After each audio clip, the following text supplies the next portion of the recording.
जो श्री कृष्ण राधे राधे भक्तों, गुरुजी ने हाल ही की कथा में बताए है कि लोगों को क्यों रोज रोज मंदिर नहीं जाना चाहिए।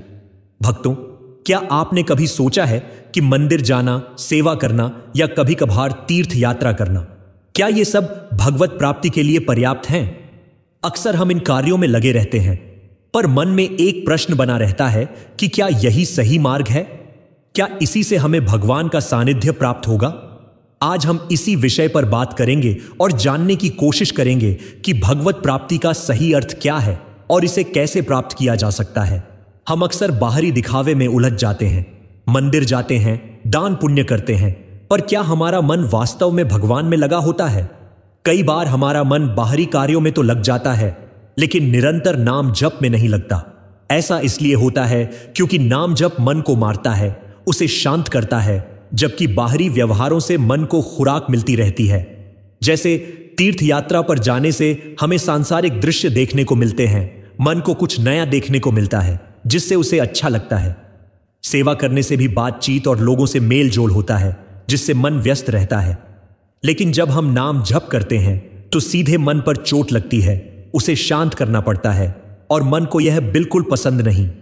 लेकिन भगवत प्राप्ति का मार्ग भगवत आश्रय से ही निश्चित होता है। आश्रय का अर्थ है मन, वचन और कर्म से पूरी तरह से भगवान पर निर्भर हो जाना। अपनी असमर्थता का अनुभव करना, यह मानना कि हम अपनी कोशिशों से भगवान को प्राप्त नहीं कर सकते, यही सच्चे आश्रय की शुरुआत है।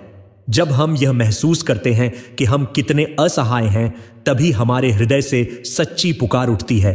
कल्पना कीजिए, आपको कोई बहुत कीमती चीज चाहिए, पर आपके पास उसे पाने का कोई साधन नहीं है। तब क्या होगा? स्वाभाविक है, आपको रोना आएगा। यही स्थिति तब होती है जब हम भगवान को पाने की तीव्र इच्छा रखते हैं, पर अपनी असमर्थता का अनुभव करते हैं। और जब यह रुदन, यह सच्ची पुकार हृदय से निकलती है, तो भगवान के मिलने में कोई संशय नहीं रहता। कबीर दास जी ने भी कहा है, हंसना छोड़ दे, रोने से कर प्रीति, बिन रोए किन पाया प्रेम प्यारा। गोपियों का उदाहरण भी हमारे सामने है। जब वे कृष्ण को ढूंढ रही थीं और उन्हें नहीं पा सकीं, तो वे व्याकुल होकर रोने लगीं। उनकी उस व्याकुल पुकार को सुनकर ही भगवान उनके बीच प्रकट हो गए।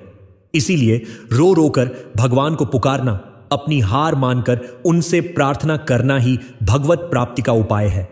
लेकिन यह रुदन तभी आता है जब हम अपनी हार मान लेते हैं, जब हमें यह एहसास हो जाता है कि हम अपनी कोशिशों से बार बार फिसल जाते हैं, बार बार हार जाते हैं।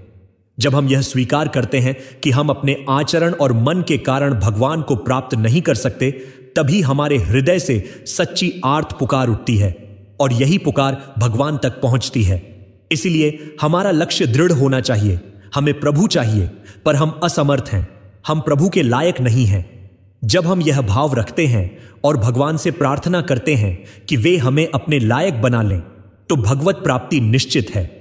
क्योंकि जब हम अपने हृदय की बात भगवान के सामने रख देते हैं, तो वे हमारी व्याकुलता और हमारी पुकार दोनों को देखते हैं।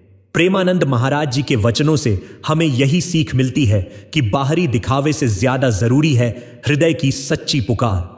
जब हम अपनी असमर्थता को स्वीकार करते हुए भगवान का आश्रय लेते हैं, तभी हमें उनकी कृपा प्राप्त होती है। अब सोचने वाली बात यह है कि आप इस बारे में क्या सोचते हैं? क्या आपने कभी इस तरह से भगवत प्राप्ति के बारे में सोचा है? कमेंट करके जरूर बताएं। हमें आपके विचार जानकर खुशी होगी। आज का यह सत्संग यहीं समाप्त होता है। उम्मीद है आपको इससे कुछ सीखने को मिला होगा। फिर मिलेंगे एक और नए विषय के साथ। धन्यवाद।